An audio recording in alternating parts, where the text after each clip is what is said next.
नमस्कार, स्वागत है आपका प्राइम उत्तर प्रदेश में। मैं हूं आपके साथ ईशा भार्गव। केंद्र सरकार के 9 साल पूरे होने के उपलक्ष्य पर जनसंपर्क अभियान चलाया जा रहा है। इसी क्रम में लखनऊ में पिछड़ा वर्ग मोर्चा की तरफ से धन्यवाद मोदी कार्यक्रम का आयोजन किया गया। बीजेपी ये अभियान यूपी की सभी 17 नगर निगम सीटों पर कर रही है। कार्यक्रम में मुख्य अतिथि के रूप में राज्यसभा सांसद और पिछड़ा मोर्चा के राष्ट्रीय अध्यक्ष डॉक्टर के लक्ष्मण और प्रदेश अध्यक्ष नरेंद्र कश्यप, विधान परिषद सदस्य और पिछड़ा मोर्चा के प्रदेश महामंत्री रामचंद्र प्रधान मौजूद रहे। कार्यक्रम में राज्यसभा सांसद डॉक्टर के लक्ष्मण ने अपने संबोधन में क्या कुछ कहा, आइए सुनाते हैं आपको।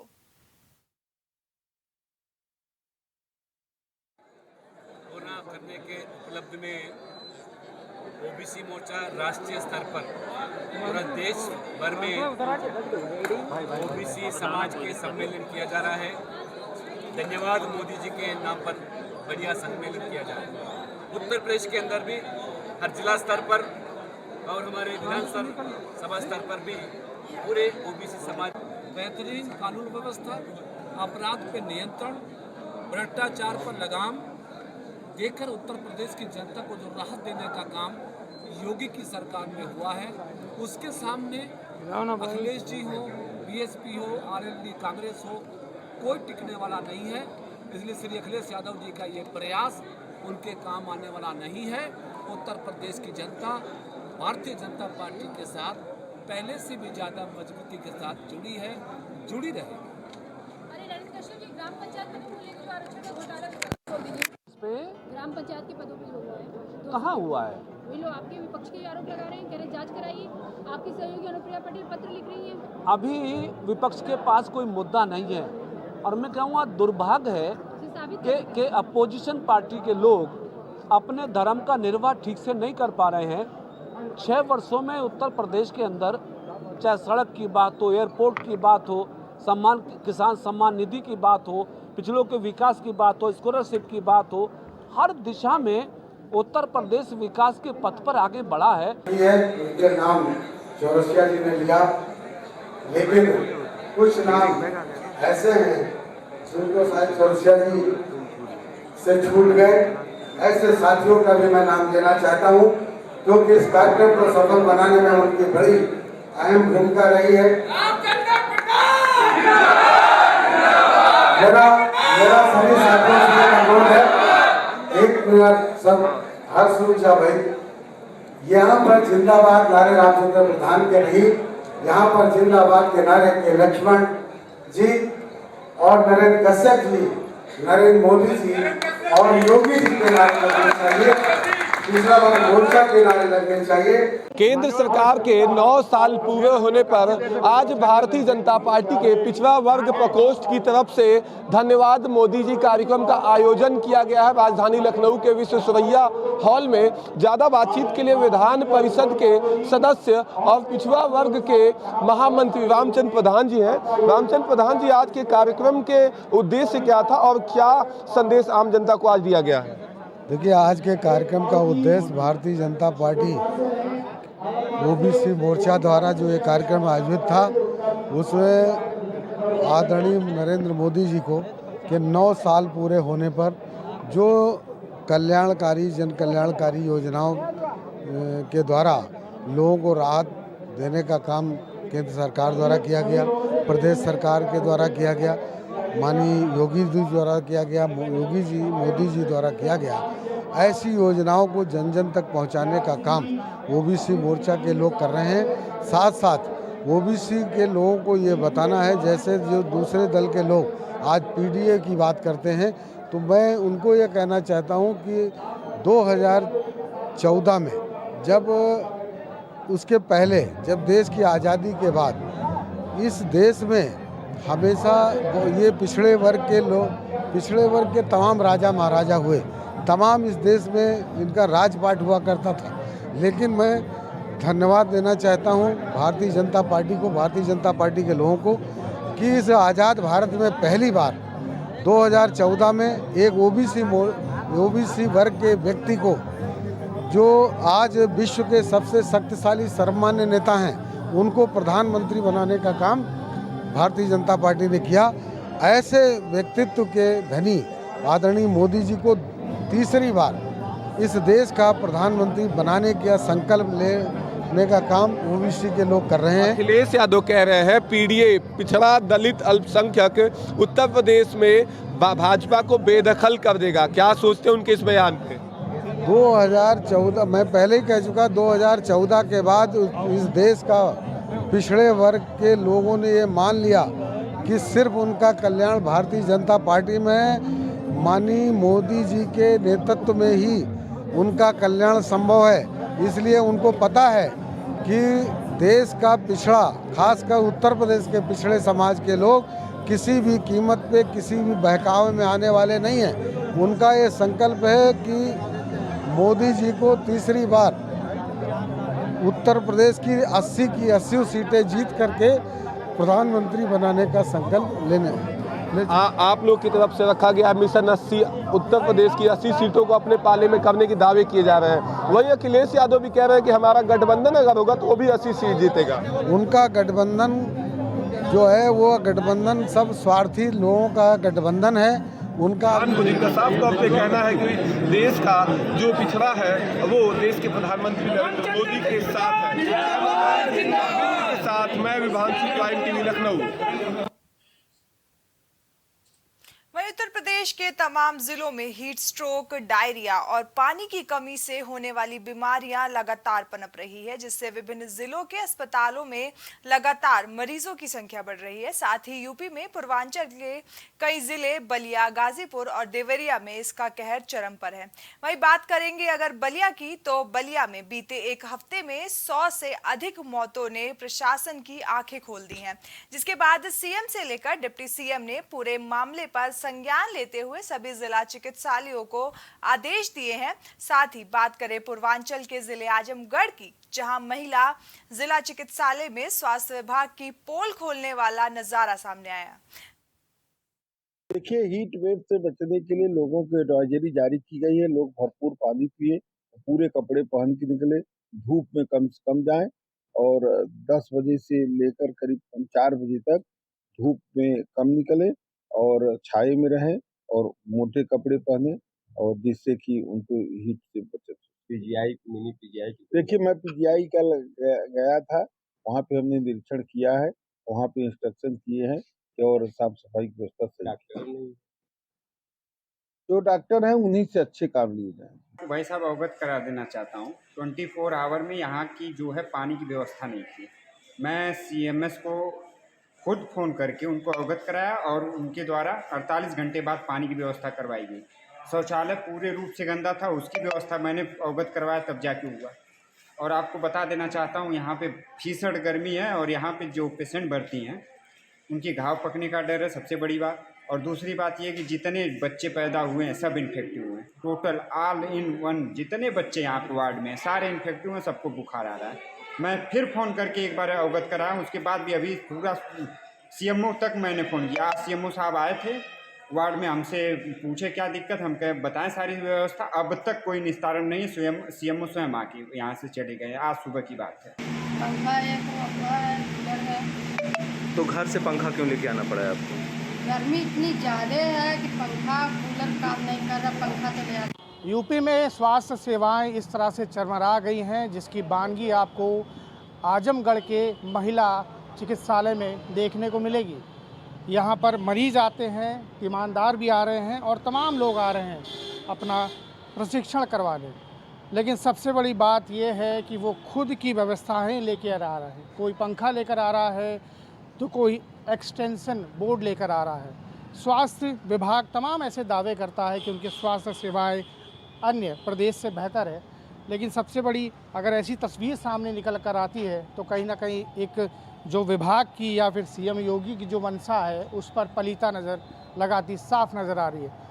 आप तस्वीरों में देख सकते हैं कि किस तरह से तीमारदार यहाँ पर खुद पंखा चला रहे हैं, खुद सारी व्यवस्थाएं लेकर आ रहे हैं और जो प्रशासन है वो पूरी तरह से बेखबर है। कैमरामैन अरविंद के साथ सागर थापा, प्राइम टीवी लखनऊ।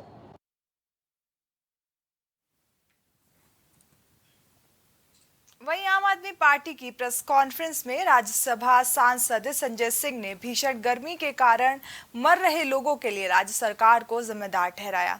तो वहीं दूसरी तरफ केंद्र सरकार पर निशाना साधते हुए उन्होंने कहा है कि बीजेपी की डबल इंजन में लड़ाई हो गई है, जिससे आम जनता को मुश्किलों का सामना करना पड़ रहा है। इस दौरान आप राज्यसभा सांसद संजय सिंह ने प्राइम टीवी से खास बातचीत में क्या कुछ कहा, आइए सुनाते हैं आपको।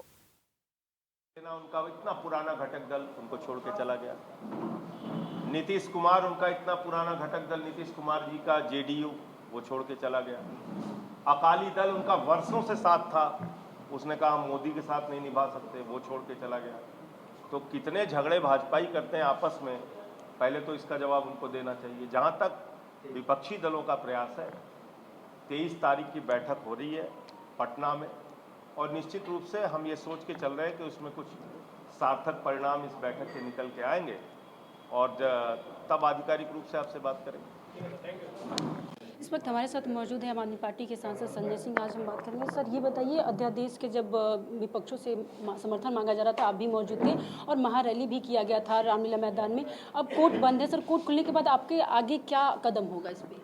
देखिए, ऐसा है कि जब भी ये ऑर्डिनेंस आएगा तो हम सारी विपक्षी पार्टियों से अपील कर रहे हैं कि भाई इसका विरोध कीजिए। उसका कारण ये है कि ये संघीय ढांचे पे हमला है, लोकतंत्र पे हमला है और एक चुनी हुई सरकार को अधिकारों को छीनने का मामला है। मैं उम्मीद करता हूँ कि सारे लोग इस पे सपोर्ट करेंगे। सर, गांव चलो अभियान लेकर आप 2024 के चुनाव में उतर रहे हैं और तमाम जो पार्टियां अलग अलग रणनीतियों से उतर रही है 2024 के चुनाव में, आपका क्या असर और रहेगा इस पर? देखिए, अभी तो हम लोग अपने संगठन के निर्माण के काम में लगे हैं। नगर पालिका में हमारी पार्टी को अच्छा वोट मिला है, कुछ सीटों पे हम लोग जीते हैं, तो अब हमारा पूरा फोकस संगठन विस्तार पे ही है। सर, ये विपक्ष जो है बिहार में, अब जिस सारे विपक्ष मिलकर सर बिहार में बैठकें करने जा रही है, तो क्या इसमें माना जाए 2024 चुनाव में सर सभी विपक्ष एकजुट होकर बीजेपी को हराने के लिए रणनीति है ये सर? अब आप वही सवाल रिपीट कर रहे हैं। मैं कह रहा हूँ मीटिंग हो जाने दीजिए, जो परिणाम निकल के आएगा तो आपको जानकारी देंगे। तो आपने देखा, ये थे हमारे साथ संजय सिंह, जिन्हें साफ तौर पे कहना है कि लोकसभा चुनाव के लिए तैयारियों में जुटे हुए और तमाम ऐसी रणनीतियाँ हो गया, हमारे जो योजनाएं हो गया वो जनता के बीच में उतरेंगे। कैमरामैन नीरज के साथ स्वानी सिंह, प्राइम टीवी, लखनऊ। वहीं लखनऊ में भारत की बेटियों ने हॉकी में एक बार फिर स्वर्ण जीतकर इतिहास रच दिया। इस दौरान महिला जूनियर एशिया कप हॉकी खिताब जीतने वाले खिलाड़ियों को यूपी खेल राज्य मंत्री ने पुरस्कार राशि बांटी और टीम का सम्मान कर हौसला बढ़ाया।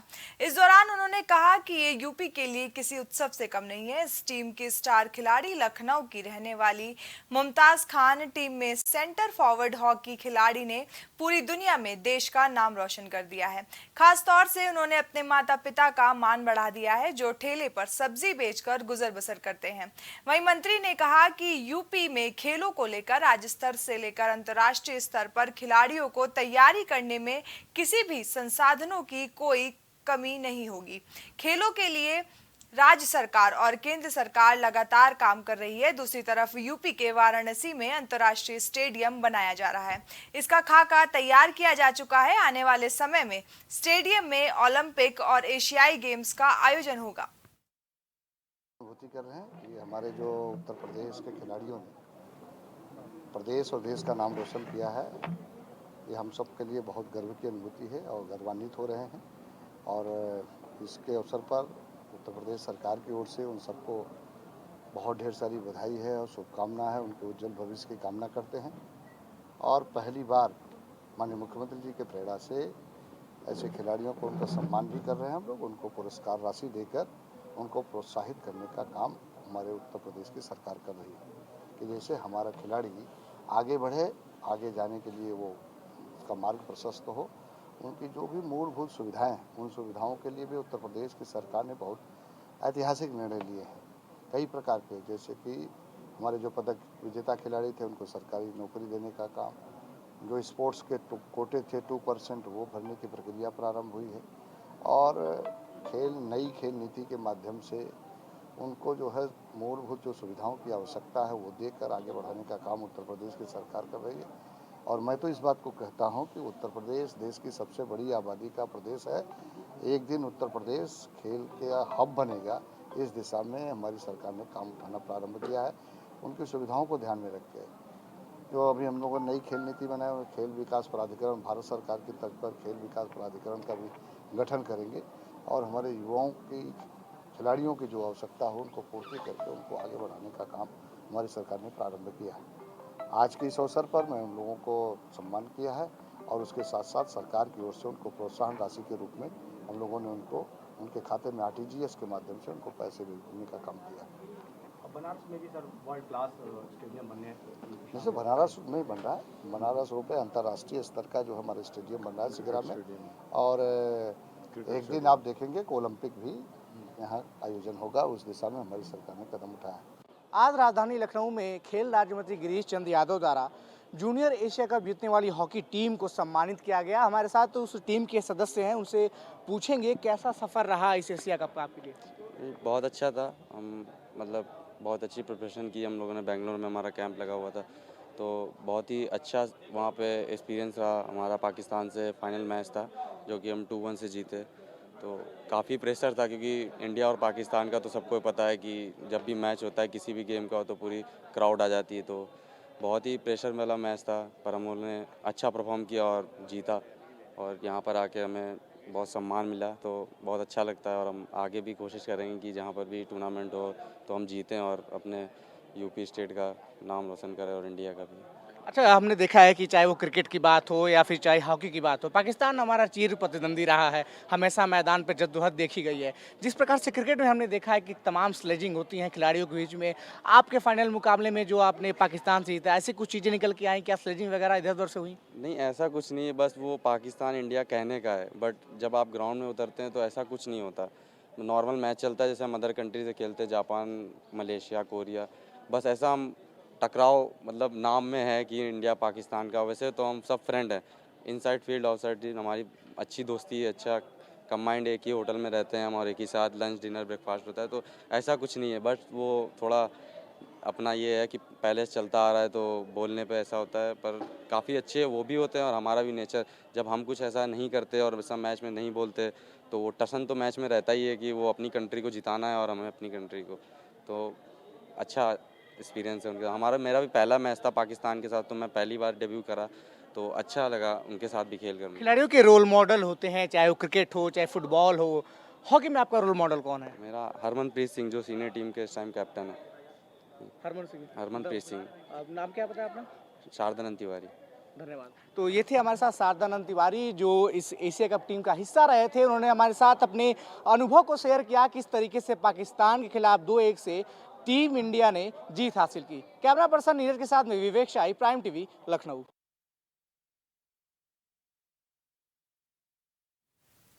हमारी इस खास पेशकश में फिलहाल के लिए बस इतना ही। देश और दुनिया की तमाम खबरों के लिए बने रहिए प्राइम टीवी के साथ। नमस्कार।